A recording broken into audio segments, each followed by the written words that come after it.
The following is a presentation of the Belly Up Sports Media Network.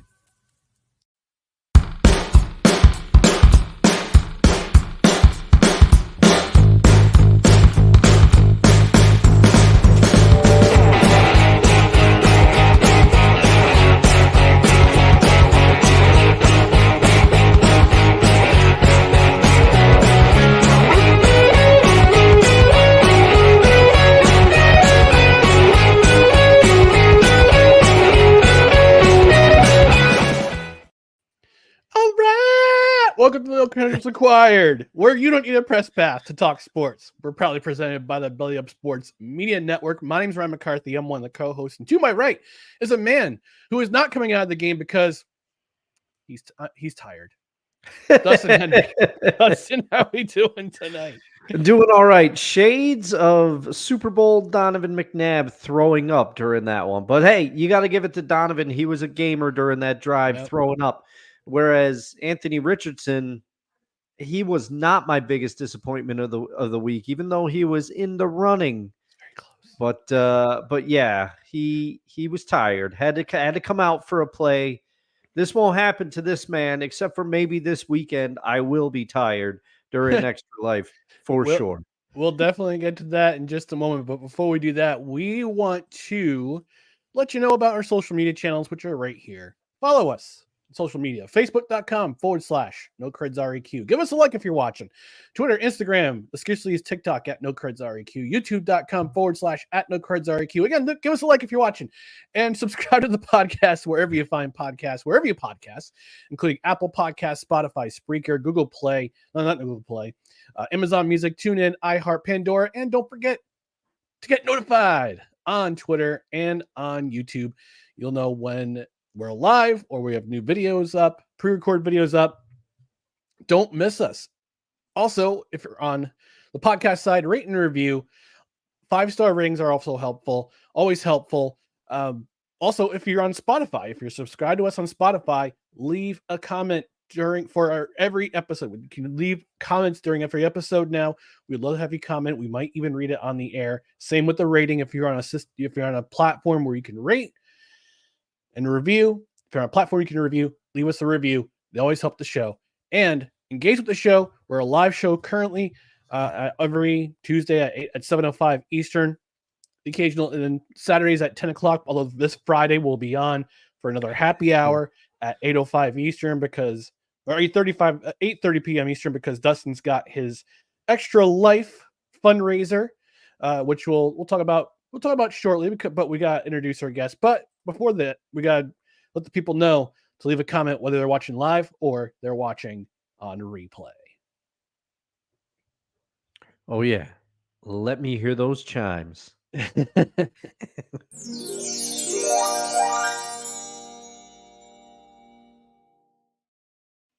right, before we get to Extra Life, but before we talk about Dustin's Extra Life fundraiser, which is in five short days, we want to bring in our guest. And our guest tonight is a man who's a friend of ours. He's been on the show before. He's a No Credentials Required repeat guest.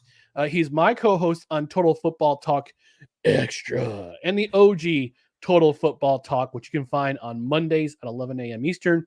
Total Football Talk Extra is on Fridays at around 5 o'clock Eastern. He's also the owner, operator, proprietor of Sartoba Media Incorporated. He's our friend, Drew Willingham. Drew, look at that belt. I love the Sartoba Media belt. Yeah, I love the introduction. I appreciate it, fellas. Definitely appreciate you having me here again. But just like in wrestling with the bloodline, once here with it. I got the foam finger before the game started. Yeah. Yes. Before the game started, we made sure we got there in enough time to hit the team store, and then got right to our seat right as the game like literally right as the game motherfathering started. But yeah, got the foam number 1, had the belt with me the whole time. As you can tell, my voice is still coming back 2 days later. Like I did the show with Cole yesterday. I was going to do Commander's Gridiron Report today, but then I knew the voice wasn't there. So it's like, I'm going to save it for the fellas tonight, do this with you guys. And then I'm going to appear on the Student of the Game tomorrow with Kyle. make a couple guest appearances as well. I got some some time off this week, but glad I could be here with you to talk some football tonight. Yeah, absolutely. And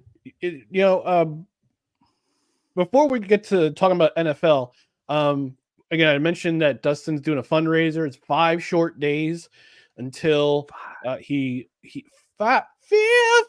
Not how many days before Dustin attempts to play video games for 24 hours, raising money for a local children's hospital here in the Albany area.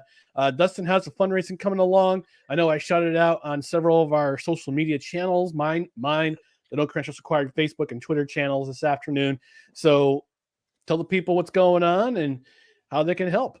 Yeah, we've crossed. I haven't looked at the updated totals, but the donations have started to come in here. I surpassed. I believe I am at $250 some odd dollars, or somewhere there. And I set the goal at 1,300 because last year we beat 1,100. So I threw it up there. In my book, when you meet a goal, you got to try to surpass it the next year. Mm-hmm. So we got a lot to do. I put my money where my mouth is. I got to donate. I strongly believe in that. If I'm going to ask other people to donate, I've got to donate too.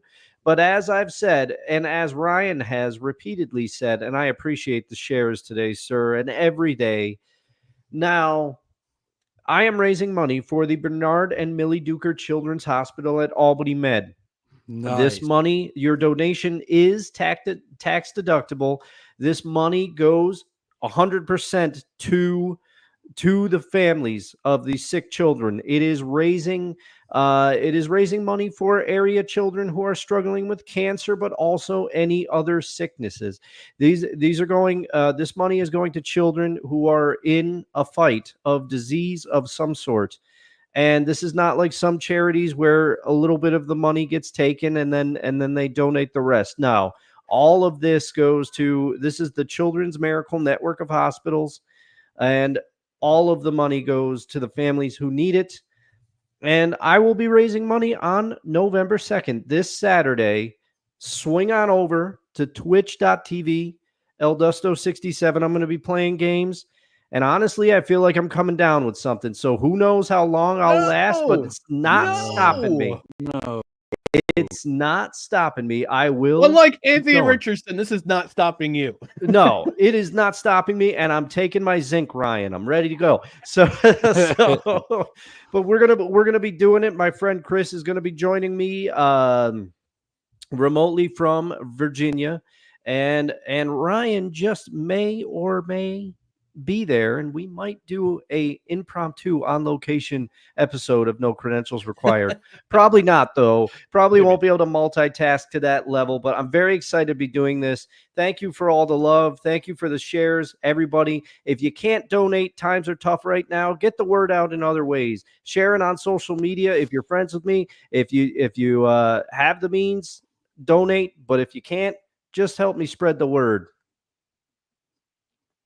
It's a great cause, man. I'm glad that you're doing that. I checked it out the last time you did it too. Just got to get the extra funds to be able to donate. Because going and doing what I just did this past weekend cost way too much money. Yeah. No, it's worth it. You got to do stuff like that sometimes in life. And I don't always donate my time and or resources as much as I should, but this is something that I never miss. I've been doing this for 7 years now. This will be my 7th year. And I'm going to keep doing it until I can't anymore. Yeah, it's a great cause, though. Definitely will share this out, and you got to get more eyes on the cause. Everybody out there definitely needs to get into this.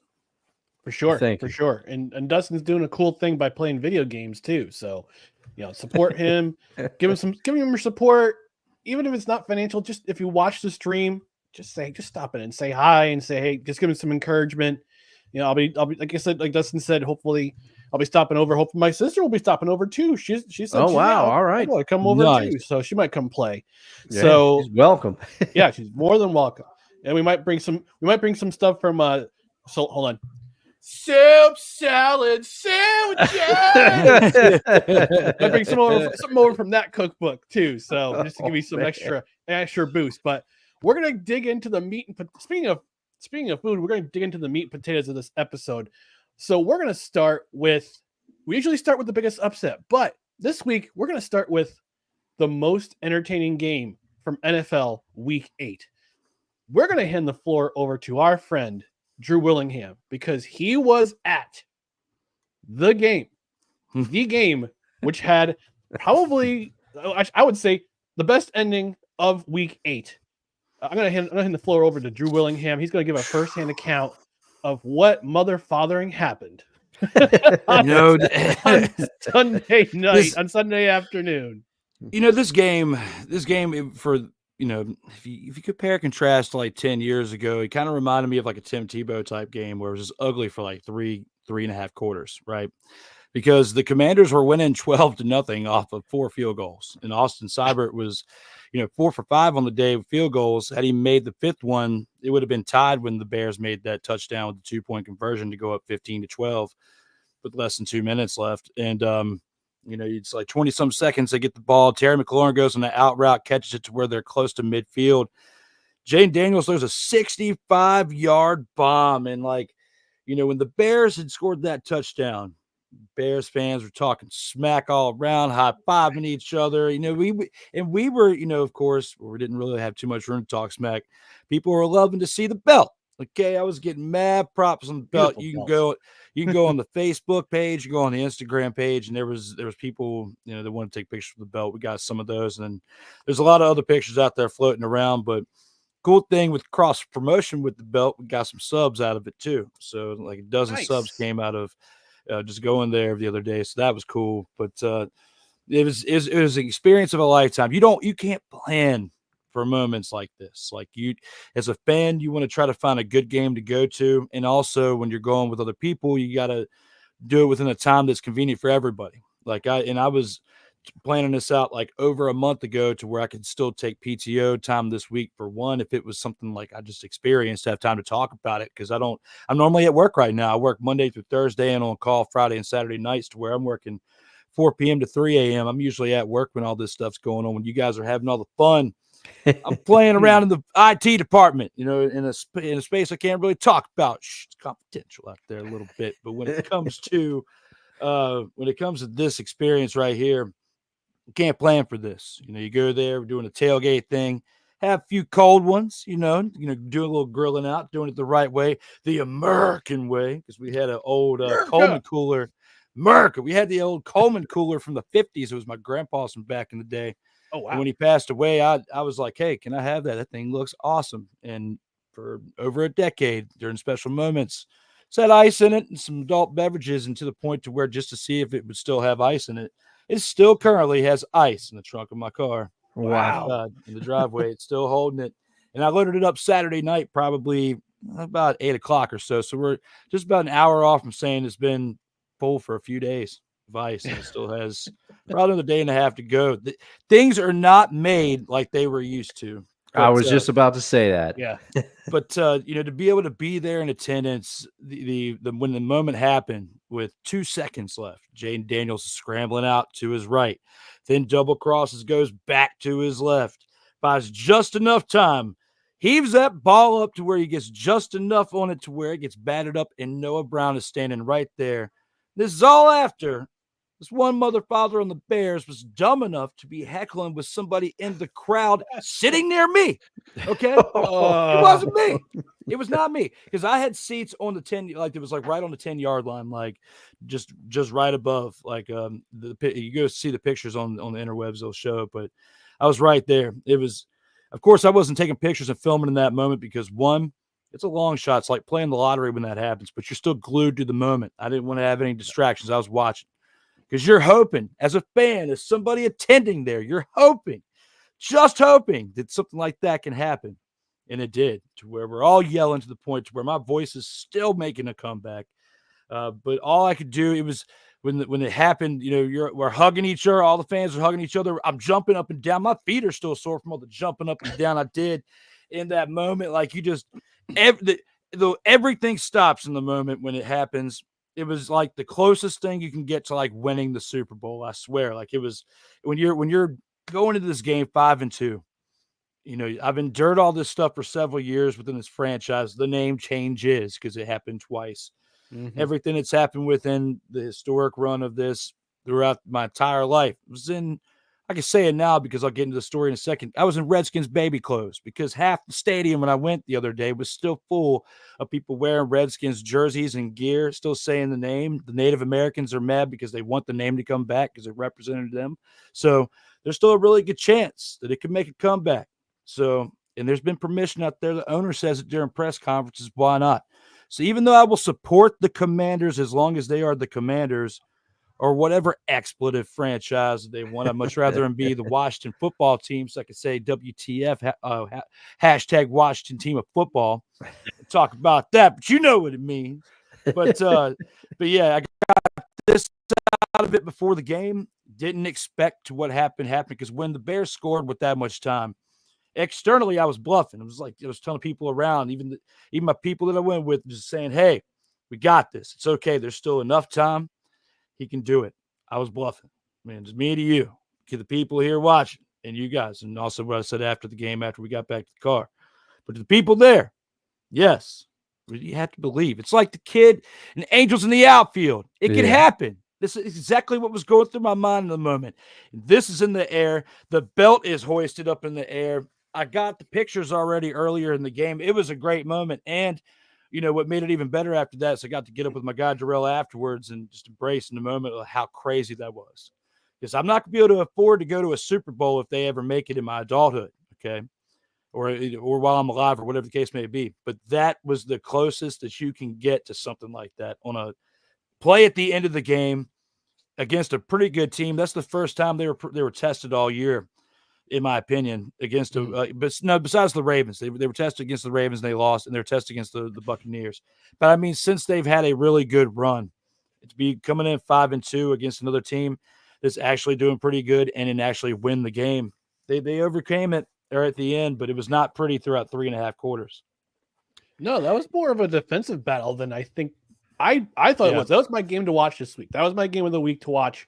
When we talked about on Friday, so I had my eye on this game. It's not exclusively because you were there, just because both teams are coming in with only 2 losses. The Bears were surprising. The Commanders, like I see, with some. So I was surprised by the Commanders. I thought the Commanders would be good. But they were I want to say rebuild. I would say they were gonna have a rough go of it in their first season under Dan Quinn. We know he's known for his defenses, and they've got a rookie quarterback in there, but we're seeing what Jaden Daniels can do. We're also seeing what Caleb Williams can do. So to me, I thought this would be this would be more. This would be more. I would see more offense in this game, but it came down to the defenses, and both defenses are good defenses. Not the secondary of the Commanders. That still needs work. That was proven again in this game when they gave it those 2 touchdowns. And they've proven that against the Ravens and against the Bucs. It wasn't exposed as much in the other games, especially when you think about the fact that they they won 7 field goals to 6 over the Giants, and they have to play them this upcoming week. So I'm hoping that isn't that ugly of a contest again. I mean, it was good of a contest on the defense to keep it to that type of game. But, of course, the fans want to see some type of action on the offense. And it was bleak throughout the game for the Commanders. They had only scored 4 field goals out of 5 attempts. So to get that at the end of the game, like that experience alone, like I said, growing up, having the 3-13 seasons, the 4-13 season last year, the 6-10s, all this other stuff, all these seasons throughout the history, throughout the Dan Snyder tenure of his ownership, things are finally starting to turn around. They're going to need another off season or 2. Maybe a little bit more than that, but in the next 5 years, do not be surprised if you see the Commanders in the Super Bowl, let alone win one, because it was a wild experience. Just the energy in the stadium, the energy from this team just exuberates throughout the stadium.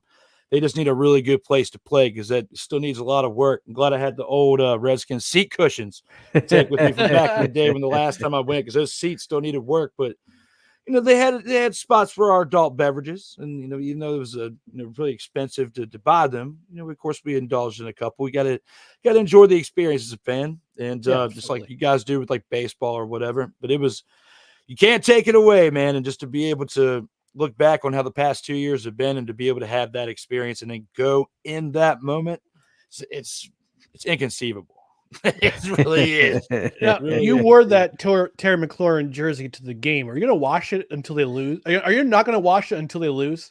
I have not watched it yet. You're absolutely Good. right. Good for you. It is, Good there for you you. go. it has There you been go. on, That's old school. it has been on a clothes hanger hanging up in a doorway of another room here in the house, but it's, I have not, it's not like I've worn it the entire time since I got home. No, but it's Good. I wore it on Total Football Talk yesterday. I'm going to wear it here today with you. Yeah. Wear it with student of the game tomorrow. And I don't think I'm going to do it for when we talk CFL on Friday though, Ryan. I just think it's a little out of the element, but I might have That's the belt okay. though. Who knows? The belt. Have the belt. Have the belt. It's The belt your might thing. come with me, but I learned how long I can hold a belt. It's like pretty much held it all day. Like I was letting other people hold it and stuff too. The funniest part too, which Cole couldn't believe at the end, was when I had a Bears fan hold it, take a picture with him. Oh man. Yeah. I saw that video of you that you sent to me while you're doing your post game report of a Bears fan in the back comes right behind and goes, "Go Bears! We're still making the playoffs." Yeah, he ran off. I saw that clip too. Yeah, that guy was wild. We were talking with him at different points throughout the tailgate. He was coming up. We got there pretty early. Got there a little after 11. But the one thing that we learned though is trying to grill chicken on a charcoal grill is not a good idea. You need to have like a smoker or something like that, which he's like almost a master chef. I was telling you about it last week, Ryan, about how like he, had almost got on Hell's Kitchen before back in the day. Wow. And he marinated some great chicken. It was awesome, but it took forever to cook. So we spent more time messing around with that. We only got like a couple sandwiches out of it, but it was good enough to have that. We were drinking some really good adult beverages that day, and it was an experience. Threw the football around. There was a group of college kids beside us playing beer pong with White Claws. So I was like, nah. Oh man. I can't go try to play. Can't go try to play with them. I was like, how are you gonna? If they were playing with like beer or whatever, which we had. I mean, I had a cooler. I put a case in there because I was giving some out too, like because I knew I wasn't gonna drink all of it. It was the first time but the first time I drank in a while, and just to be able to do that, because the past few times I've been in the media, like I couldn't drink and do that up in the press box and do the things that I did that way. So yeah, to be back for the first time in 2 years and the first time in 8 as a fan. And shout out to my man Paul Kelly, because when we go, the franchise is undefeated. They are 3-0 when we go. They were the Redskins when we went the past 2 times in 2011 and 2016. And now as the Commies, we are number 1 in the NFC East. The first time in those times that we've seen them in first at different times in our lifetime, but the first time since we have been.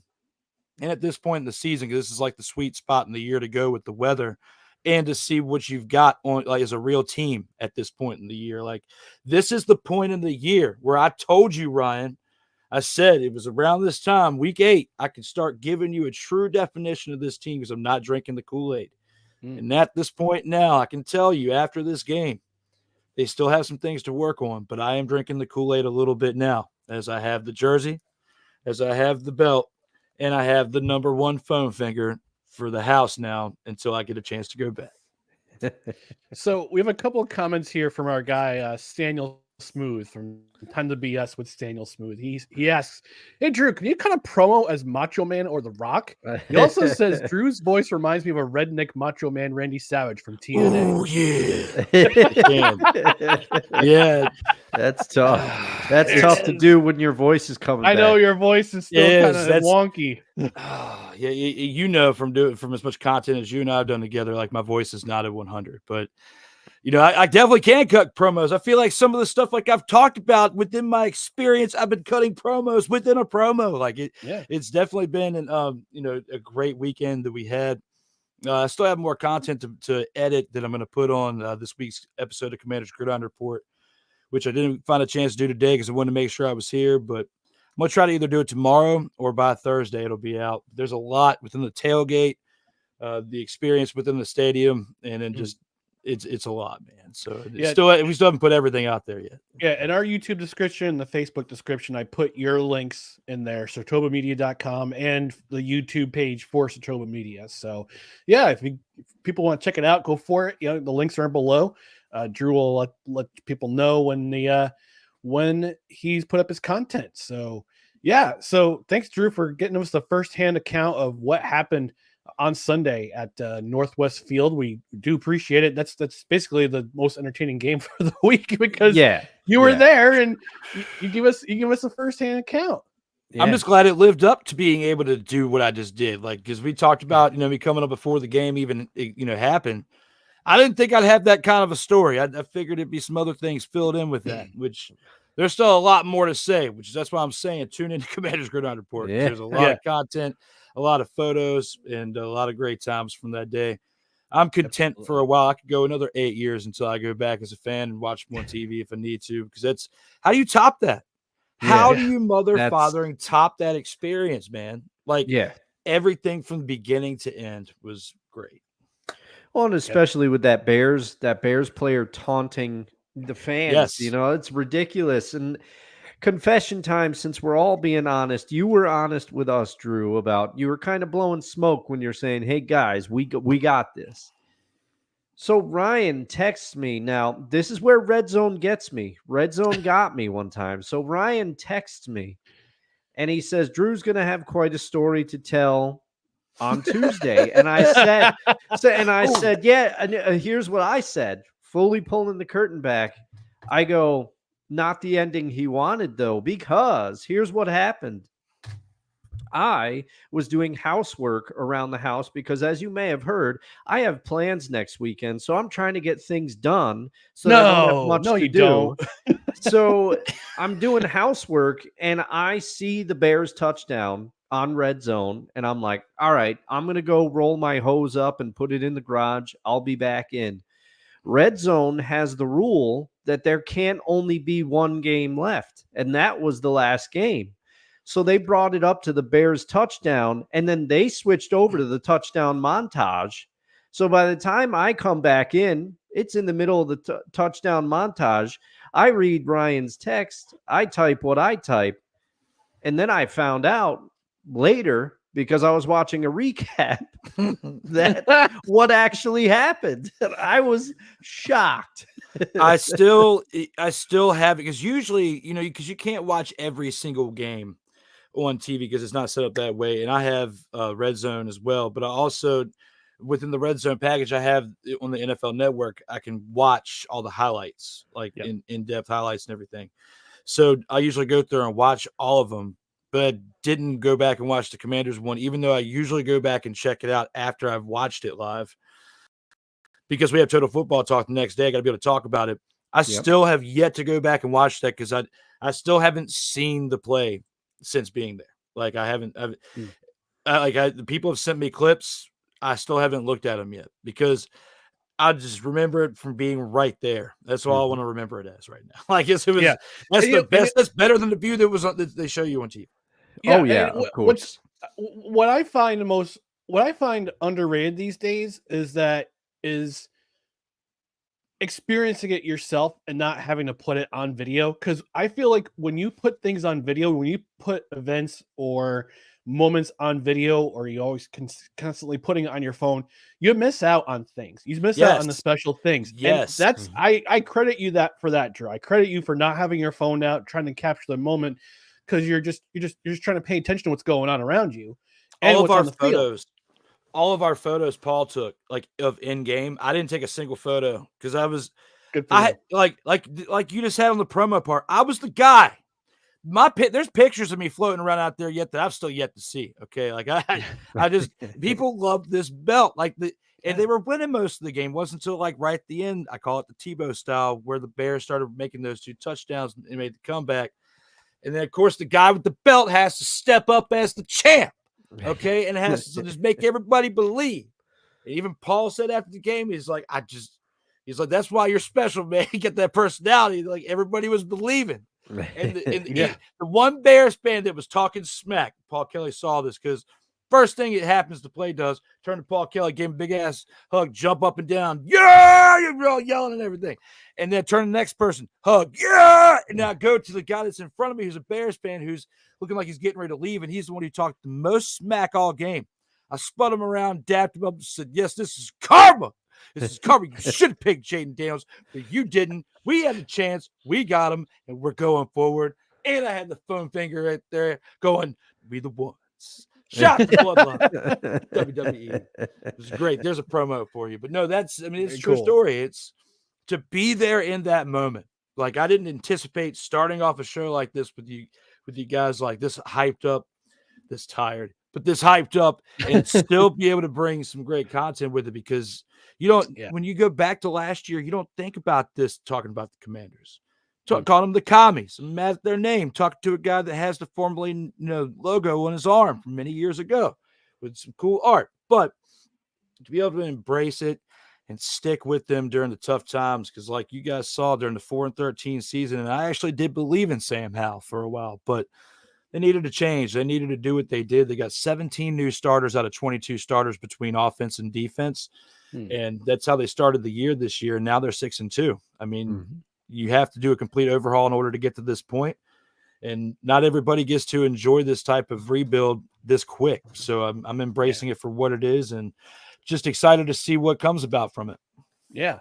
All right. Well, let's do this. Let's read some comments, take a quick commercial break, then we'll dive into the rest of the NFL Week 8 and talk about some upsets, some disappointments, and some takeaways. Champy says Cardinals are the most underrated team in the NFL. And he also says Kyler Murray, top 5 quarterback. We'll talk about that in the next segment. We're going to move on with the comments, though. Dodger Lady saying, sports ball! And go Dodgers! Yeah, the best team money can buy. Oh, man. It's going your way, Dr. Lady. It's going your way. That's all I can say. You think they sweep them tonight? Probably. Yeah, I hope not, but it's looking that way. Yeah, I think it's looking that way, too. Just to think how much of a difference Shohei made, coming in, and he hasn't even pitched yet. I don't think it's wow. I think that grand slam in game 1 broke not only Aaron Boone but the Yankees. Yeah, 50 stolen bases and 50 home runs in a season. First time we've ever seen that. It's absolutely insane. And people wondered what would happen if he focused solely on hitting for a year. Now that you got it, we'll see what he does next year. We're trying to balance out pitching. I don't think he'll be able to do 50-50 again, but Shohei's special. He is our modern day Babe Ruth, and they'll be talking about modern day Shohei Ohtani's down the road of what they want to model like, because this is awesome to watch. And then the hot take artists out there saying, well, what if Shohei spoke English? And it's like, shut up and enjoy the game. God. Playmaker. Darnell Solins going by his gummit name. Playmaker saying, Ryan, Dustin, and Drew Willie. What's good, fellas? He also says, by the way, Dustin, we're frenemies now. I mean, your Rams team, you're getting healthy. You're getting healthy, and I am concerned. I will address the Seahawks later in the show, as I often do. I found a way to just pigeonhole it in there. Yeah, well, our friend from Belly Up Fantasy Sports, also a frequent guest on No Credentials Required, Kevin Wilson, saying, Dustin, I'm sure you threw up after what happened in Seattle. I did also, because I had to deal with Buffalo fans after that. I know some Buffalo fans at work and other places, and it wasn't pretty. But you got to take the good with the bad. As Drew knows, you got to step in when your team is not doing the best, and then you can relish it when they're doing great. So you take the good, you take the bad, you take them all, and what you have, the NFL. There you go. Nice save. Nice save, because your rendition was so beautiful that I was afraid that we were going to get a content strike. I can't even talk. I couldn't even. You can't talk anymore. Julie from Michigan checking in and saying, go Lions. Hey, my man Hawk loves that. My man Hawk from work, he's a Lions fan, so definitely enjoy your season. They're my NFC favorites. They are my NFC favorites to make it to the Super Bowl this year. I'm saying it now. Vicala checking in saying, hey, yo, it's the 3 kings of No Credentials Required. Dustin, Sensei Drew Willingham, and the international Irish Italiano supervillain Espresso McCoffee. We need to get you the button. The button? Yes, the Vicala button. Jersey G checking in. She hasn't checked in a while, but Jersey G, BYU fan. Congratulations to your Cougars and Cosmo. She says, "Hey guys, what's going on, Jersey G? Thanks for checking in. And again, congrats to your BYU Cougars, doing really well in the Big 12. I think it's their second season in the Big 12, if I'm not mistaken. But they're rolling right now. Oh, and before we go to break, Playmaker saying, how amazing is it that the NFC West is wide open?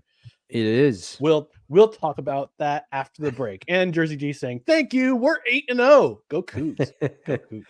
She was also in our Discord talking about Yes. the BYU Cougars. If you haven't jumped into the Discord, come on in. The water's nice and warm. Absolutely, it is. All right, we're going to take our commercial break. But when we come back, we will talk about the rest of the NFL, week 8 of the NFL. So please stay tuned for more. No credentials required.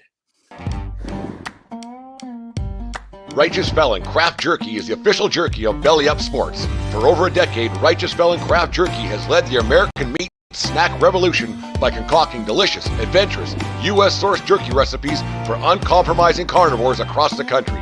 With 15 different flavors to choose from, Righteous Felon has all jerky lovers covered, and by using promo code BELLYUP, you will get 15% off your purchase at RighteousFelon.com. Do your taste buds a favor today and rip into a bag of Righteous Felon jerky.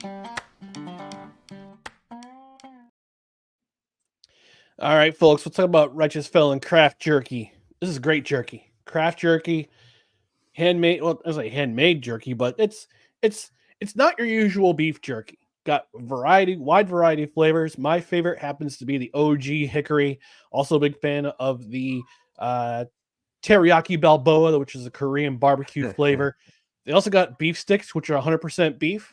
Not like the other stuff you see in convenience stores. Their primary ingredient, pulverized chicken. Macho Man would not be happy about that. Ooh, yeah. Ooh, no. Well, in addition to their crap. What? Go ahead. Jerry. During the commercial, I did get a Slim Jim, so you can snap into a Slim Jim. But not right now because it's Righteous Felon Craft Jerky time. Again, 100% real beef. But not only do they have the regular beef jerky, the variety of flavors there, they also have turkey jerky, which tastes like Thanksgiving dinner. They also have the air-dried, African-inspired biltong. They also have handcrafted dog treats. Get some for your dog. They've also got great gear, great dog toys too. So what do you want? This is what you want to do. Go to righteousfelon.com. Enter promo code BELLYUP. Oh my goodness, can't talk. So excited about craft jerky. Enter promo code BELLYUP at checkout. You get 15% off your order. But that's not the only thing you get. So if you get an order of $50 or more, they throw in free shipping. So you can combine the promo code and the free shipping, save yourself some extra bucks. So again, righteousfelon.com, promo code BELLYUP at checkout, 15% off your order, free shipping for any order over $50. And again, you can combine the savings with the promo code, save yourself some even more money. That's some tasty savings, and I've still got to try the turkey jerky because every time you say that it is tastes like a Thanksgiving dinner, I'm like, I got to try that. It legit does. Righteous Felon. That's sir. pretty awesome. So, is there like a background of how this was created? I don't know. Let's check go to the website. righteousfelon.com. I'm trying to understand this. Just make sure this isn't like a background with like the Diddler and stuff. You know, like there's no background. No, they're not affiliated with Diddy. No. Okay. Good. All right, good. No oil was used in the making of the products.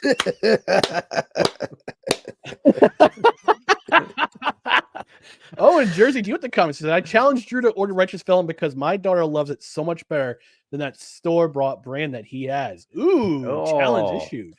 I mean, this is actually on discount. I got 2 boxes. One to check out a little bit, and the other was I'm gonna give it out as Halloween candy so the kids can have it. Like, I'm not eating all this stuff. Like, I'm down to try some jerky. Yeah, I'm down to try some awesome food. Like, you should have seen the pictures from our tailgate on Sunday. Yeah, I'll check out this righteousfelon.com stuff. But I just wanted to know what was awesome with the background because, I mean, everybody's got a story. It's like every belt has a story. That belt has a story. Righteous Felon has a story. I want to know. Sounds cool. And you know what also has stories? Week 8 of the NFL. We're going to start with the biggest upset according to how we judge it. So, Dustin, I'm going to start with you. In your mind, what was the biggest upset of Week 8? Oh, man, I was so afraid that you were going to pick this game. And when I saw that you didn't, I almost did, but I'm like, nah. I clapped with joy like a seal because I was like, I got to pick this game. Now, I will say the Jags-Packers, I was almost going to pick that because that was almost going to be an upset. Yes, of course. Puppers approves your pick.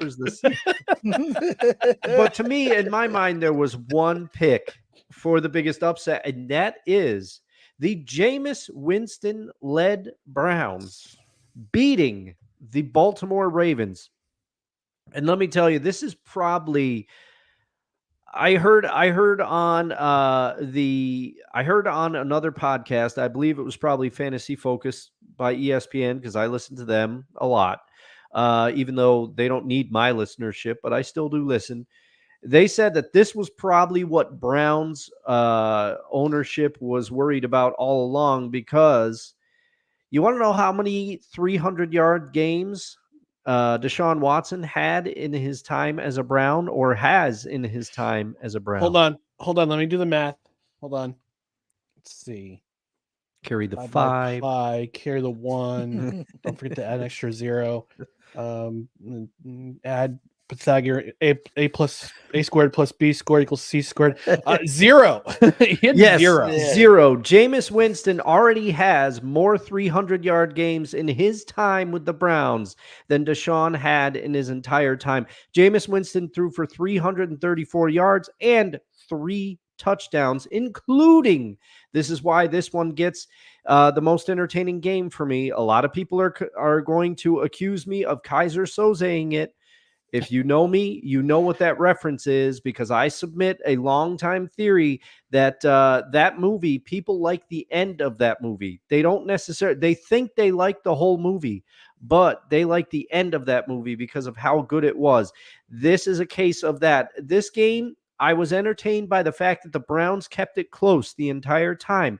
It was back and forth. The Browns defense reminded everybody that they are good, but why it gets my pick for the most entertaining game of the week is because Jameis Winston, he's trying to bring the Browns back to tie the game. He throws a ball that should have been picked. It should have been picked. The Ravens had it in their arms, dropped it.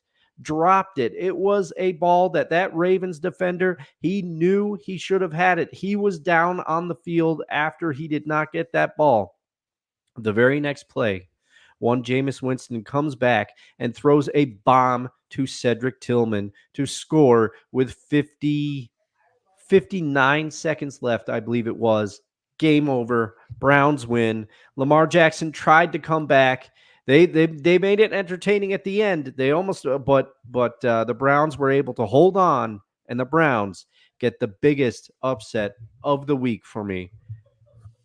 It was amazing, and I mean Jameis.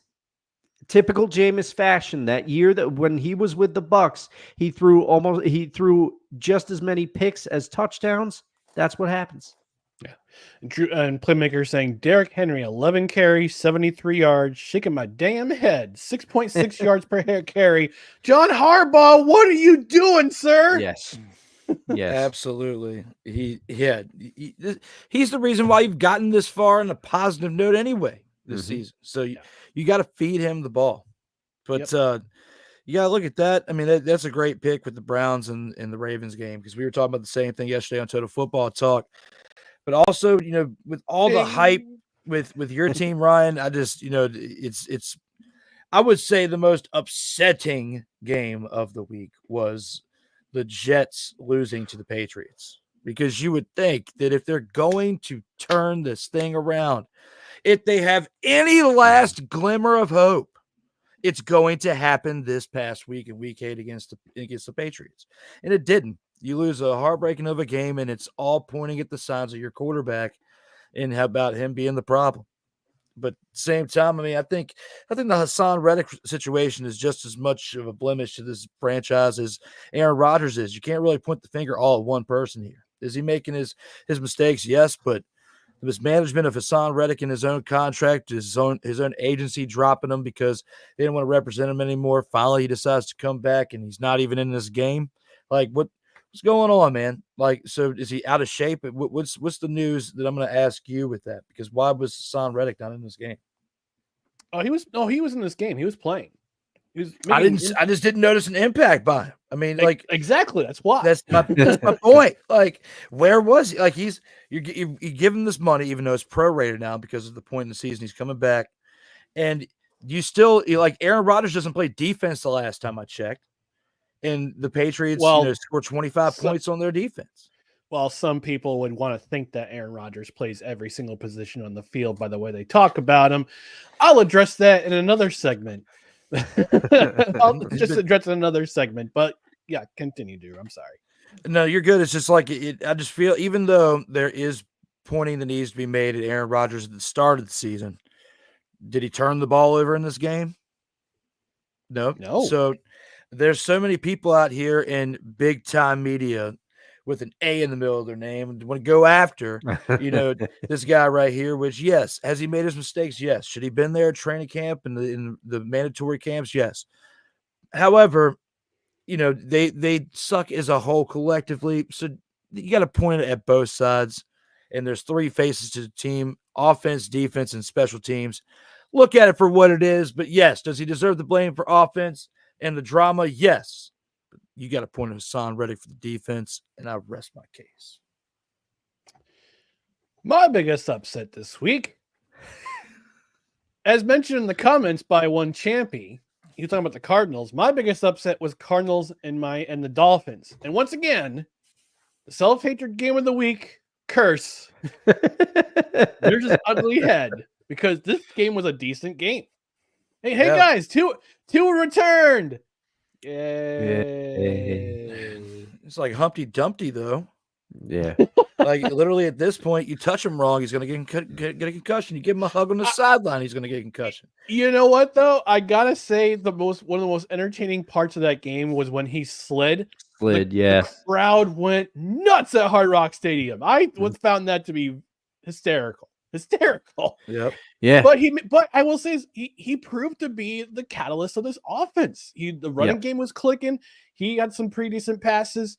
The Dolphins scored over 20 points for the first time this season, which is unheard of considering all the times they scored over 30 last year.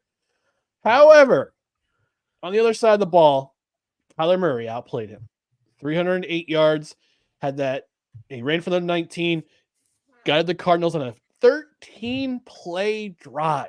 See, this is the thing about the Cardinals this year, is that they don't have to score quickly. They don't have to score quickly. They don't have to do the whole video game kind of thing. They can take their time. They marched down the field in 13 plays. They got within field goal range for Chad Ryland, get that walk-off field goal. You go back to Arizona at 4-4, and this is shaping up to be a very entertaining NFC West division because you've got all four teams are in the hunt for first place right now. Who could have said that at this point of this season at the beginning of this year? I'll tell you who. Nobody. Yeah. Nobody could. Well, the big thing is you finally had Marvin Harrison Jr. and Kyler Murray clicking on all cylinders, it felt like, in this game, along with Trey McBride and the receiving core. I mean, that's how they were able to put up these points. And you were talking about a week before how the two of them weren't clicking going into the previous game. They've been inconsistent with that this year, but you're also dealing with a rookie. So I think this is like one of those like flash in the pan moments of like, we're going to see good things for their future, but it's going to continue to be a little bit of a roller coaster ride. You also have to take it for what it is with the Dolphins just getting Tua back, and they haven't been looking good without him. And luckily they were competitive this week against a pretty solid Cardinals team, but the Cardinals have been smacked around too this year. Remember when they played the ones? Put your ones to the sky. Playmaker saying Ryan in the yay, shaking my head. Hey, I forgot you were watching Playmaker. Ron James is the greatest scorer of all time. Yay. Get out of here with that. Somebody bring in Bishop Bullwinkle, please. Oh, I got this. I got you. Hey, is LeBron James the greatest scorer of all time, Bishop Bullwinkle? Where you at? Whoa. Hell no. To the no, no, no. Hell to the no. Hell to the no. To the no, no, no. Listen. We in church. Yes. We in church on Tuesday night. Yes. We were making a reel out of that one. Yes, we are. All right. Worst leads up to the biggest disappointment of week 8. And I'm not going to go ham sandwich like I did last week. This is not a 15-minute rant, extended rant that I went on last week. This is more of a, New York Jets always finding new ways to lose. And nobody has any answers as to why. And nobody wants to answer those questions as to why. Let's put the banner up. You can't beat a rebuilding Patriots team with their backup quarterback on the field. And your interim head coach is basically following the same rules as the last head coach, Robert Saleh, in that he will not hold one player to account, including your kicker, who, let's face it, he's seen better days. But you can't release him because his contract is fully guaranteed. You can't. That's why he's not being released. If you can't do any of those things, if you can't find a way to beat a rebuilding team and offense is doing what they're supposed to do, the defense is playing soft, everybody's playing soft, just tank the rest of the season. Just tank. And anyone who is, and as Drew pointed out, Aaron Rodgers can't play every position. We know it's such easy fodder because of the bias against him, to blame him for everything on this team. And you just want to say that people want to say, oh, he just wants to play with his boys. That's why they brought in Adams. That's why they brought in Hassan Reddick, who they didn't really know each other until basically Hassan Reddick walked into the building on last Tuesday. Look, it's the upper management who enables this behavior. Joe Douglas, Woody Johnson, every one of them enabled that kind of behavior that we supposedly know Aaron Rodgers for. At this point, London, you can have the New York Jets. You can have them, but I doubt that you would want them at this point because of the way they're putting the product out in the field. This is the most disappointing season as a Jets fan I've seen. And I saw what happened in 2019 and 2020. I witnessed those two seasons, especially 2020. That was an absolute garbage show. But now we got the most talented, arguably the most talented Jets roster ever, and you're 2-6 entering Halloween, which you're going to see a Texans team that's going to kick you in the teeth. Look, pack it in, tank. Let's move on. I think morale has part to do with it, though. You know, you can have all the talent that you want in the locker room, but in order to really truly flourish, and especially in these tight games when you should be making the right decisions, like the morale's got to be there together. They look so disconnected. Like, they don't look like a team. Yeah. So like guys that are out there doing their job, getting there to get paid, do their thing, go home. Like football and the type with sports, it's a little bit more than that. Like, it's not like us what we can do in the real world with a job. Like, you got to devote different type of areas to it as well and be thoroughly involved with it. If you aren't, it's not going to click, and it's not clicking for the Jets. Yeah, it's just a bunch of dudes on a roster. They're not playing as a team. They're just a bunch of dudes with names in the back of the jersey. And like you said, Drew, all three phases of the game, they're not playing great right now. Offense is lackluster. Defense is soft. Special teams, especially at kicker, is not doing the job they're supposed to do. I think the only guy who's really making their worth on this team right now is Thomas Morstead, who's arguably one of the greatest punters ever. And yeah, I mean, the Jets didn't have any turnovers this game. They didn't cause any turnovers either, which has been one of their biggest bugaboos all season long. So I'm disappointed, as always. I'm disappointed. I'm a fan of this team. I kind of want to bandwagon another team for the rest of the year, but I don't like to want that stink on them with me jumping on board, whether it be the Lions or the Commanders or the whatever. You can have like favorite like teams that you like to watch, but it's best just to stay loyal to the team. Like last year absolutely sucked for me as a fan and for somebody covering them and doing a show for 17 games of them absolutely being terrible. But you tough it out, good things will come. I've learned that through other things I've experienced in my life. So keep toughing it out, man. It's nothing wrong with like enjoying watching other games and like pulling for other teams, especially if you drop a few bucks on them in DraftKings or something. But at the same time, or whatever you play around with it, if you do or you don't, or fantasy football, it's okay to have favorites, but you gotta stay loyal to your team. And I'm trying for you, man. Your entire life they have been a dumpster fire. And you've just tried. Ever since Kermit the Frog, you have tried. And now look at where they're at when you have probably one of, since Brett Favre and then Mark Sanchez in those years when you've had the most hype on you in the past decade and a half, you get this. And it's just unfortunate to watch because I was even pulling for you. Like when we were talking about it early on in the season. And to watch this takes me back to watching those dumpster fire teams that I watched my own franchise. Just hopefully they turn it around before it's too late. Yeah. Dustin, for you, Dustin, what about you? Biggest disappointment in week 8? Well, this is a perfect segue, and I'm gonna say it ain't easy being green. And Ryan, that's for you. But it also, my biggest disappointment of the week also wears green at his home games. He wore white in this one, but my biggest disappointment is Jordan Love of the Green Bay Packers. And you might say, Dustin, in a week where Anthony Richardson played bad enough to get benched and he took a play off, as Ryan mentioned in our wonderful open, why would you pick Jordan Love? And I'm going to tell you exactly why. Jordan Love is a victim now, whether he likes it or not, of that contract that the Packers gave him. They rewarded him with a massive, massive contract, and they showed their faith in him, and they said, this is our guy.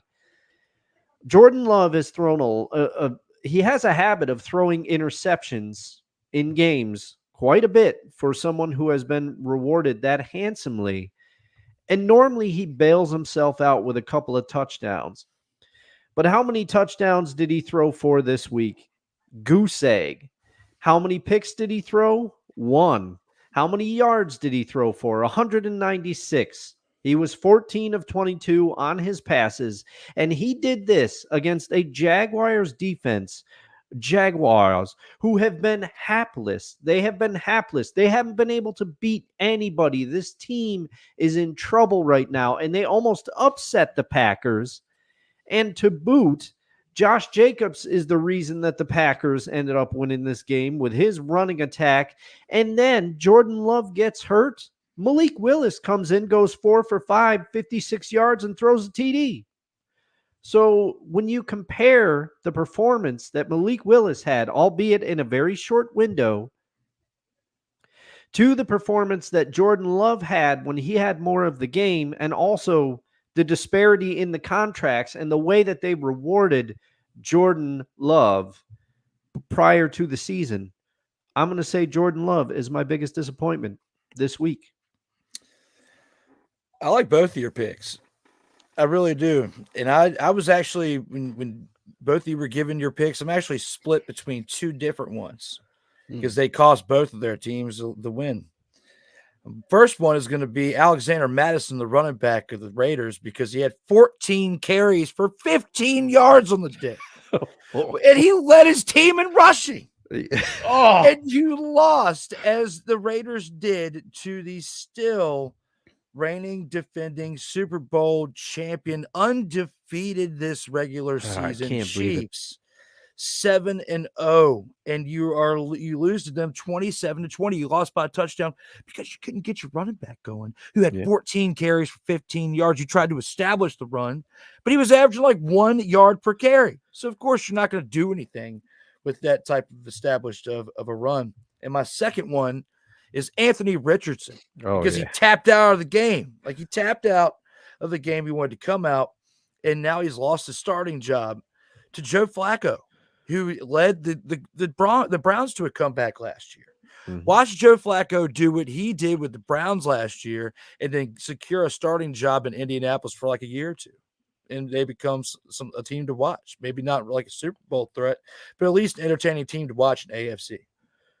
Yeah, I mean, I'm with you. I think he will. I think he will because we've already seen in spots of relief when Richardson was out with injury. There's no denying the Indy started to look like a team with weapons with Joe Flacco back there. And Joe Flacco is not going to take a play off or anything like that. And yeah, it's getting real in Indy there. And let's not forget either, not to but Anthony Richardson, he threw an inexcusable interception that gave the Texans a short field when the Texans were kind of struggling on the day. And that ended up being the difference in the game, is that touchdown, that easy touchdown that they gave the Texans after the short field. I mean, go back and watch that Anthony Richardson interception. It was as bad as any you'll see. Absolutely. I mean, Cole and I were talking about it yesterday CJ Stroud's kind of had a little bit of a sophomore slump, and it's disguised behind the rest of the team doing pretty well. The defense has been helping him out. You lose Stephon Diggs now to injury. So it's going to be pretty interesting to see what goes on with this team for the rest of the year. A lot of curveballs have been thrown at the midway point. Well, gentlemen, I got some breaking news that just has come across the wire. So let's do some breaking news real quick.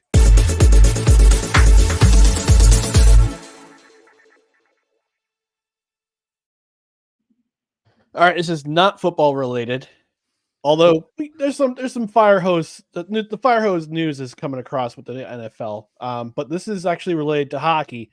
Alexander Ovechkin has scored 2 goals in the first period. He's now 37 behind Wayne Gretzky for first all time in NHL regular season goals. So good for him. I'm rooting for Ovi. I mean, be a Devils fan. I've always been a fan of Ovi. Is he still with the Caps? He's still with the Capitals. Nice. Yep. An ageless wonder, Alexander Ovechkin. We'll see if he gets to Jaromir Jagr territory. Jagr played forever, man. Oh yeah. This is actually Jagr's last professional season. He plays for the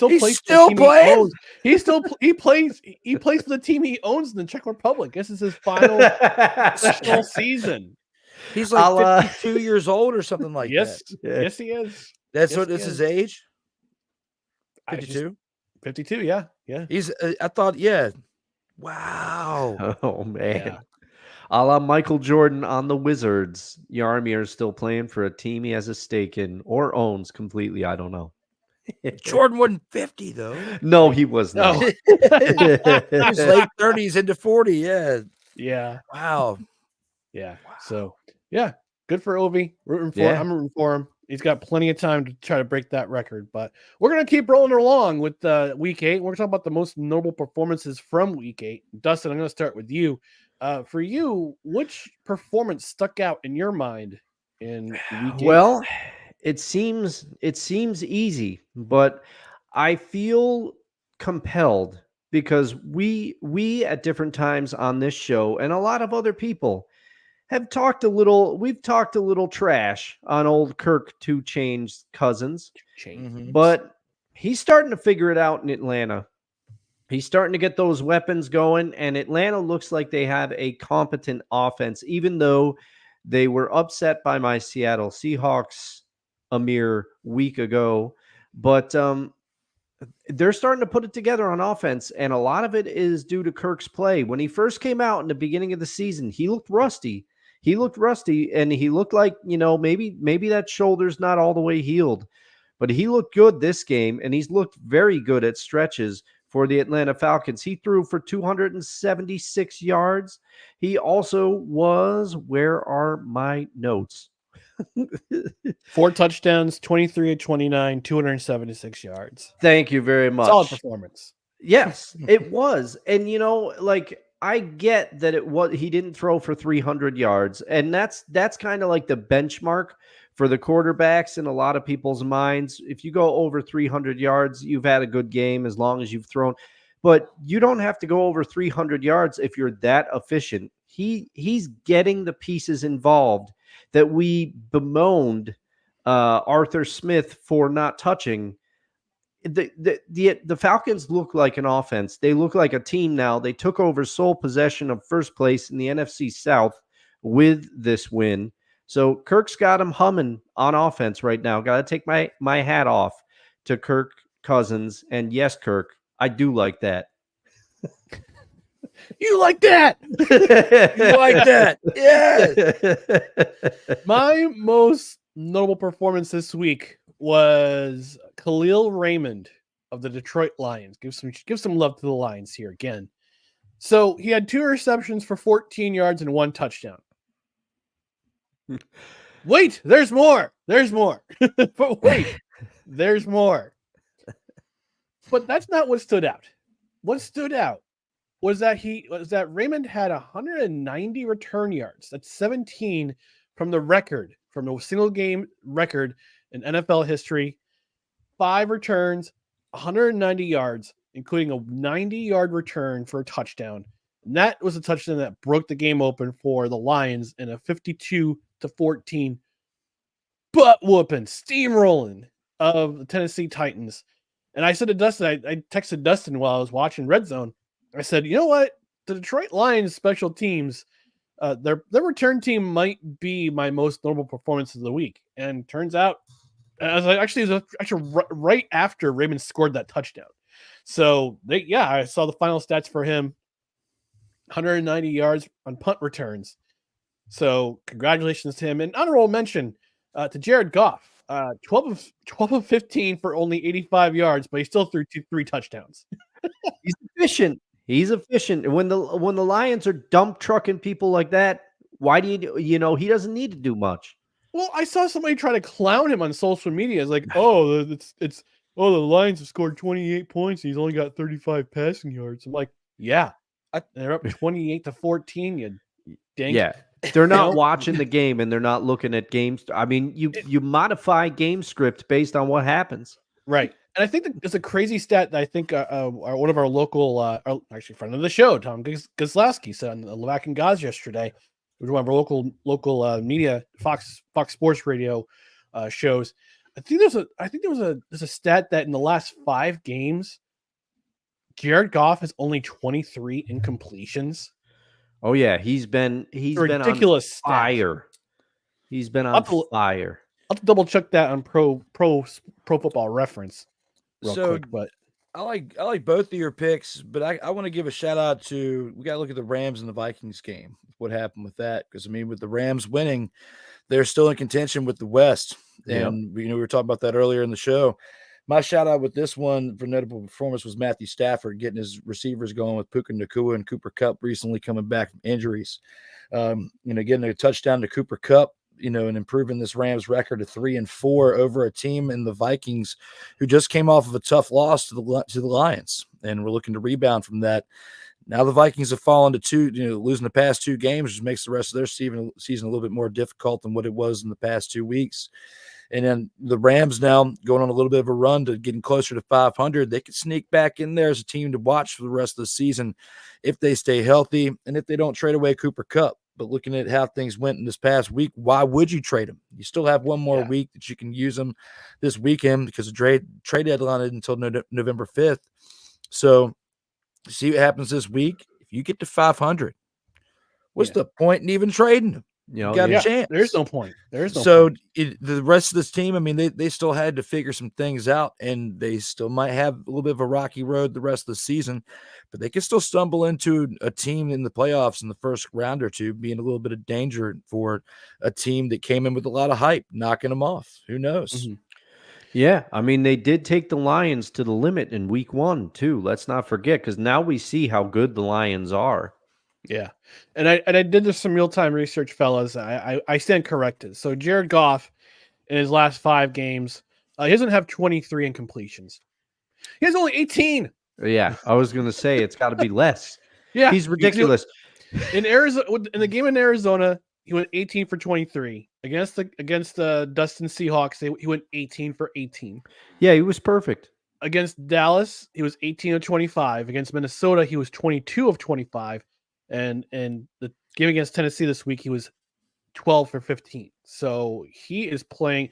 Like I said, I think he should be an MVP candidate going into week 9 of the NFL season. He should be up there as a candidate. I guess I know we have the Lamar Jacksons and the Patrick Mahomeses of the world, but got to throw Jared Goff into the conversation. You also have to look at Josh Allen, because Josh Allen went nearly 8 weeks.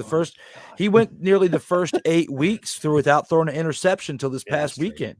He went 7.5 games, almost 8 games without throwing an interception. He had a pretty good streak going on with it. As much shade as we want to throw at Josh Allen, you at least have to acknowledge that.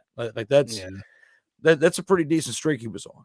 Mm-hmm. Listen, I've had to live with Dan Marino, Jim Kelly, Tom Brady for 20 years. Now I got to live with Josh Allen. So it's got to be. So it's. I know it's within your division, but it's in my division. I know you're not going to pull for him though. At the same time, it's not going to be one of your teams that you like secretly watch either. Well, I mean, I have a couple of Buffalo Bills fans in my family, so I kind of had to acknowledge them. But whatever. All right. Before we get to our last category, Victor Law saying every time I heard about a Tua highlight, I kept asking, "But he's safe? Is he safe though?" That's how worried I am about Tua for a while. He also says, at some point we need to see Brother Guest again at the City Fifth. And Kevin Wilson saying, "Freddie." Not sure it was referring to, but. Wait, did something happen in the game already? Perhaps. Great. Yeah. Fantastic. Yeah, I'm guessing. And Kevin told me to get behind the Dodgers. So, yeah, I'm guessing it's Freddie Freeman. Yeah, they're up 2-0. Destroyed us. They're up 2-0 in the top of the first. Like I said before, the best team that money can buy. All right, we're going to move on to our final category. Freddie hit a 2-run home run to give them the 2-run lead. Of course, he did. Update. He's gonna win World Series. That's what he's gonna win World Series. He's getting the MVP. Oh, no doubt. But I'm mad to see him do it in the Dodger uniform because I'm a Braves fan. Yeah, I was part of the Braves World Series. Watching that with him there. And the next year we got the whole debacle with this agent telling him about how the Braves didn't want to match their offer. Well, they matched it. He should be a Brave right now. But I'm happy for him at the same time. He deserves it. All right, our last category of the night: hottest individual take from the week. Dustin, I know you're chomping at the bit to get your take in for this week. So go ahead and what's your hottest individual takeaway from week 8? Well, I have a feeling that there's going to be some overlap between your take and my take, but I think we're going to take it down different routes as we often do. My take is that players are human, and we have to remember that. And the reason I'm saying that is because Geno Smith came out and said some things that some Seahawks fans have taken umbrage with this week after the loss at Lumen Field on Sunday. A horrible loss. The team looked bad. Everything looked bad.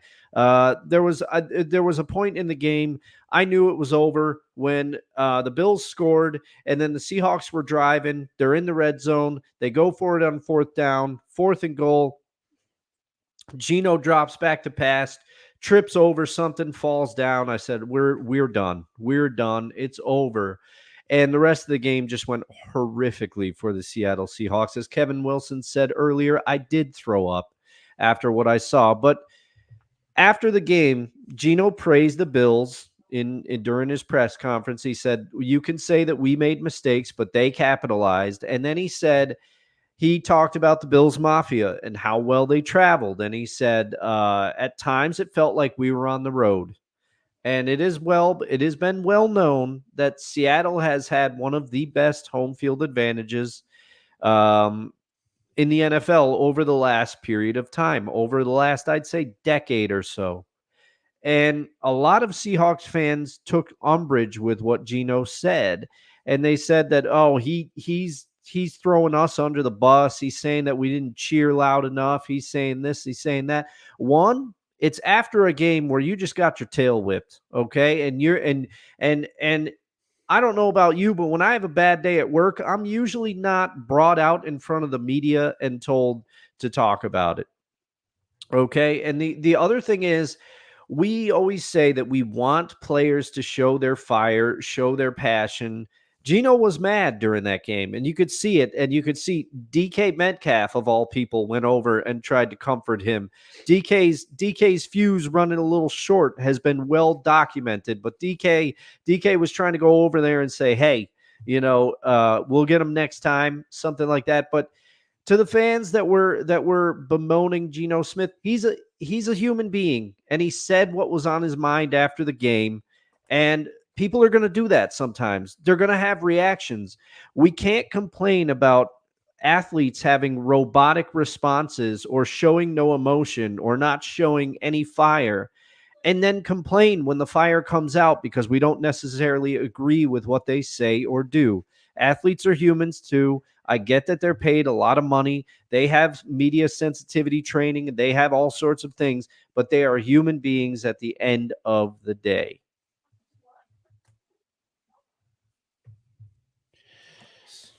All right. So my hottest individual takeaway. This might lose me some followers or friends, but all right, just bear with me, all right? I don't understand the pearl clutching after Nick Bosa flashes a MAGA hat at the end of the Sunday Night Football game.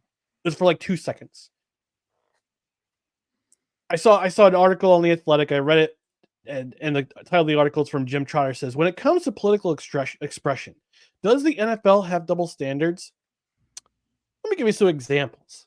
So for a good decade, we've been treated to Colin Kaepernick and his antics when he kneeled on the field before the game, where he had the cop has a pig socks on, all his antics, and there's a whole conspiracy theory about him not being in the NFL anymore. Okay, we had that in our faces, and we also saw we've also seen on the field and during 2020, and since then we've seen the messages on the field in the back of the helmets and on the field where he has messages like vote and racism, unity. But Nick Bosa flashes a MAGA hat on national television for like 2 seconds, and suddenly we need to have a conversation about political messaging on the field, and there's a double standard. No, stop, please. Okay, this shows a double standard. It's a double standard in journalism, because I know a lot of journalists, they vote a particular way, and I don't mean to bring politics into this, but I'm bringing politics into this because it's my show. Look, it's a double standard because athletes have a voice too. Athletes have a voice too. We hear both sides. We heard athletes, both former and present, giving their opinion politically about who they're voting for, how to vote. But with journalists and with the media, the political messages are okay as long as it's on their side, as long as it's their side's being promoted, as long as it's their side who's getting the bump. And when Nick Bosa goes on national TV for like 2 seconds, for maybe 2 seconds, has his MAGA hat on and just runs away, that's a double standard. I don't understand the pearl clutching. And I understand at the press conference afterwards, he says I don't have, who was asked about it, he says, I don't have I don't really want to comment about it, but it's an important time. Yes, it's an important time, but I wished he would have had a little bit more courage to say, yeah, I wore the hat. This is how I feel. I'm allowed to have these messages. It's a free country. We're protected by the First Amendment. So let's put it this way, to journalists, to the media, to everyone who's okay with political messages by players or by athletes, as long as it's on their side of the aisle, okay. Either Nick Bosa's side can have his political expression too, or let's not have political messages on the field, period. Let's save it for outside the field. All right. Can we hold that? Can we go on that in that standard? Probably not. But this is how I feel about it. It's like you can't clutch your pearls every time somebody has an opinion different from you. I'm pretty sure Dustin, we probably have different. I mean, full disclosure, I lean a little bit more to the center, little more right of center when it comes to my values, my politics. I'm pretty sure Dustin feels different ways. I'm pretty sure Drew, he feels a different way.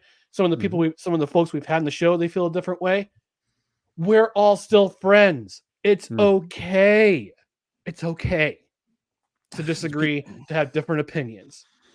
So stop the pearl clutching. Let the man speak if he needs to speak. Yeah, I mean, the ones who can't have these type of conversations is lack emotional intelligence. They just the ones that are getting all heated about it, they let their emotions get involved in it. Right. But exactly. But with my hottest individual takeaway from week 8, you guys definitely brought some really great points to the table.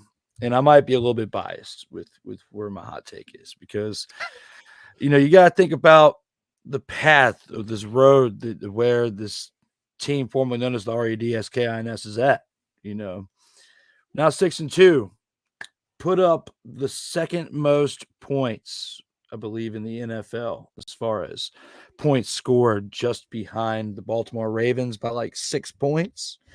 Is the highest scoring team in the league, and went toe to toe with the Ravens. This Commanders team has put everybody on notice. They drafted him this offseason. They definitely did. I wish I could have got a Jaden Daniels jersey, but they were sold out of it in the big boned edition on Fanatics website, and I wanted to make sure I got something before the game. This is actually the jerseys they were wearing on that day, so which they only wear during week 8 and week 13.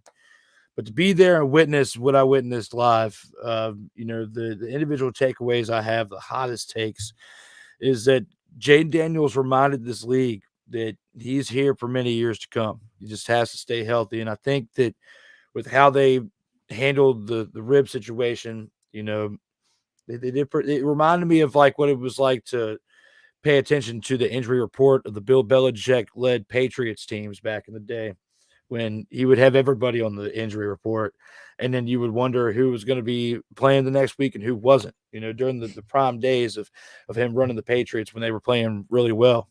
Tom Brady would even be on that thing for a while.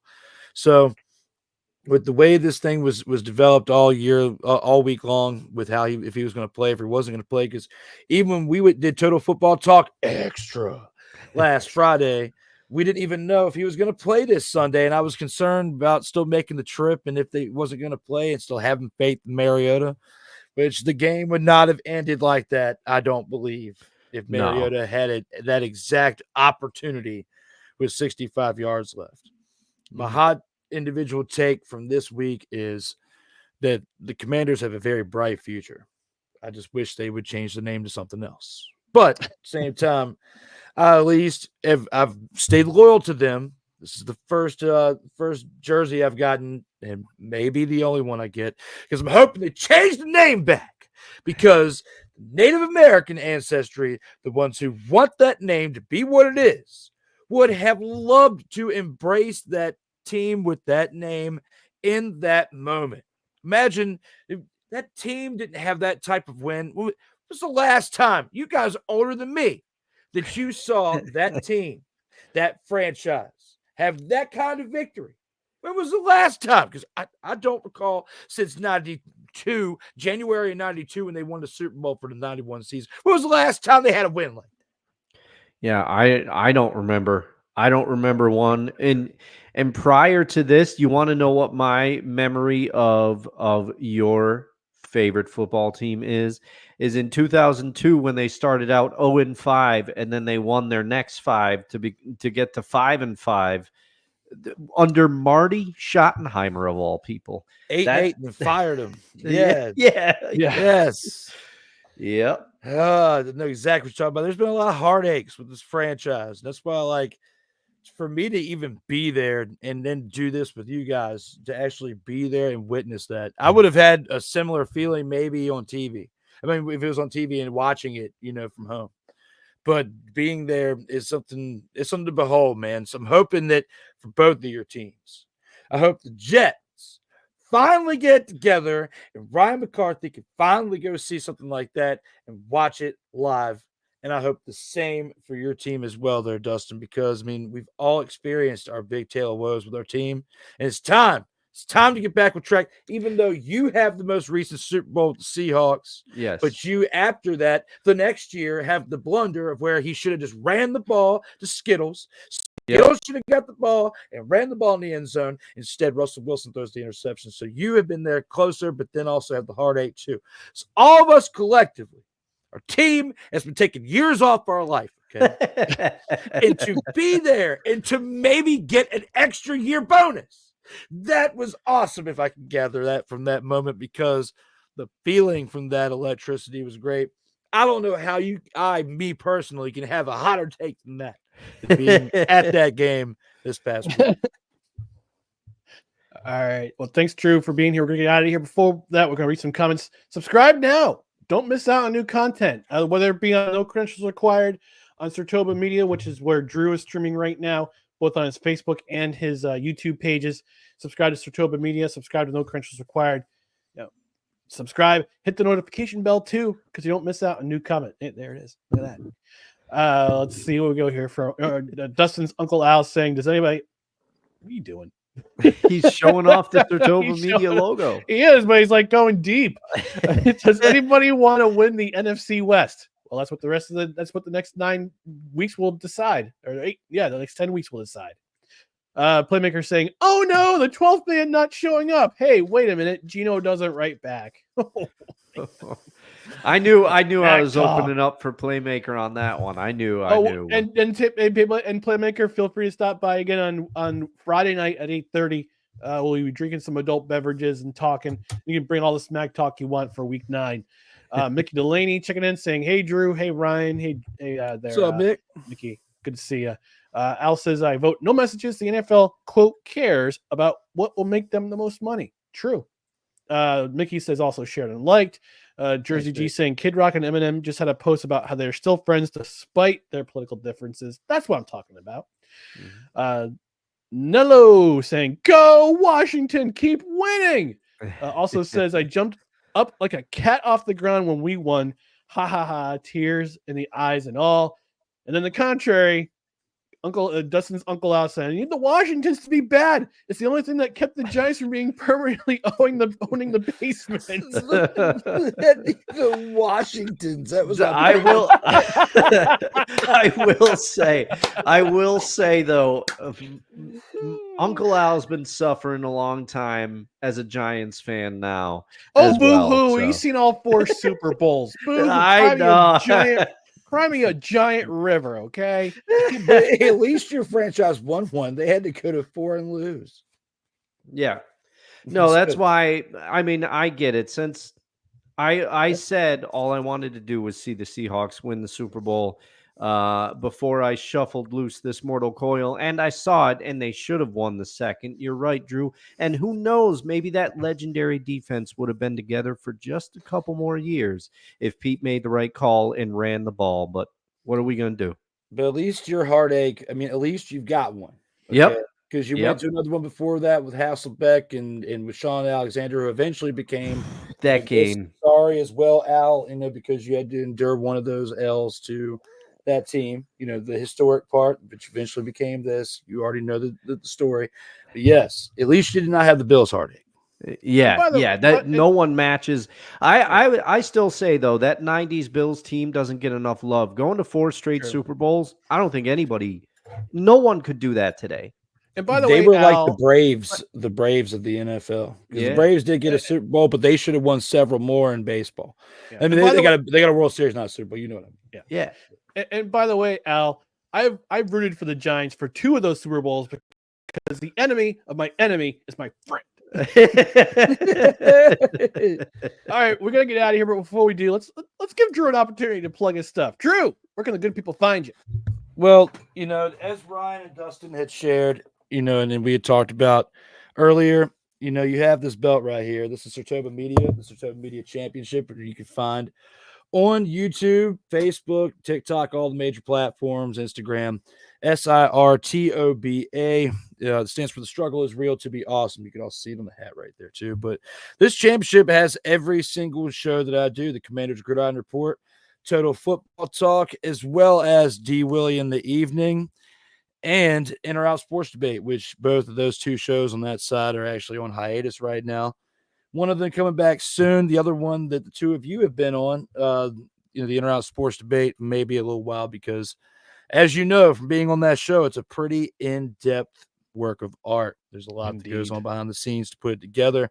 And it takes a minute to put together, but then the fun makes it even well worth it, but just don't have the time for that. But Commander's Gridiron Report, usually on Tuesdays, 1:05 p.m. Eastern. I'm on vacation this week, so I'm going to probably get it done at some point within the next 2 days. But every single Monday, Total Football Talk, you can find from 11 a.m. to 2 p.m. Eastern time with myself and Cole Johnson, where we talk NFL football. And then with the coffee drinking master of the felon produced jerky, my man Ryan McCarthy and I do Total Football Talk Extra, which you can find on Fridays on No Credentials Required page, as well as Sotoba Media and Comey Media, which is our guy Cole Johnson, the EP of all EPs. You can find him with me on Mondays, but he also co-produces that show as well. We got those two shows, Total Football Talk and Total Football Talk Extra, which is what I definitely get involved with every single week on those 2 days, Monday and Friday. So you can start your week with great football, and you can end your week with great football, followed by the football that exists on the weekends, but the coverage is throughout the week. And thank you guys for having me. It was definitely a blast getting up with both of you again. This has been a while, and I don't usually have Tuesdays off from work, so this is definitely, fun for all of us. Thanks for having me on. Oh, Absolutely. yeah. Thanks for coming. Welcome anytime. Enjoyed it. For sure. And we're going to get out of here in just a second, but before that, just don't forget to follow us on social media, facebook.com/NoCredsREQ, Twitter, Instagram, scarcely use TikTok @NoCredsREQ, youtube.com/@NoCredsREQ. On the podcast side, subscribe wherever you podcast, including Apple Podcasts, Spotify, Spreaker, Amazon Music, iHeart, TuneIn, and Pandora. Also, get yourself notified. Hit that notification bell on Twitter and or on YouTube. And, of course, rate and review or comment wherever you podcast. They help the show. And if you're watching live or like you've been doing, thank you for watching, everybody who's been watching live or you're watching on replay on YouTube, Facebook, or Rumble tomorrow morning at 8. Engage with the show. Leave a comment, except for your thirsty hoes who always say, hey, your show is great. I want to help you promote it. We're poor. We don't have the money. Yes. It can't be, gotta do it the natural way. Just not with baby oil. Yikes. Not all right, we're going to get out. Said not trying not to be the diddler, no. One full crate from Costco. We're going to get out of here. But thank you for tuning in to No Credentials Required, where you don't need a press pass to talk sports. We are proudly presented by the Belly Up Sports Media Network. For Drew Willingham, for Dustin Henry, I'm Ryan McCarthy. We'll be back on Friday at 8:30 Eastern, as Drew zooms in, for No Credentials Required Happy Hour. And Dustin, don't forget, Dustin's going to be live streaming 24 consecutive hours, hopefully, of video game playing to raise money for Bernard and Millie Duker Children's Hospital at Albany Med. Thanks again, folks. Tune in Friday. Until then, have a great night. Good night, everybody. There we go.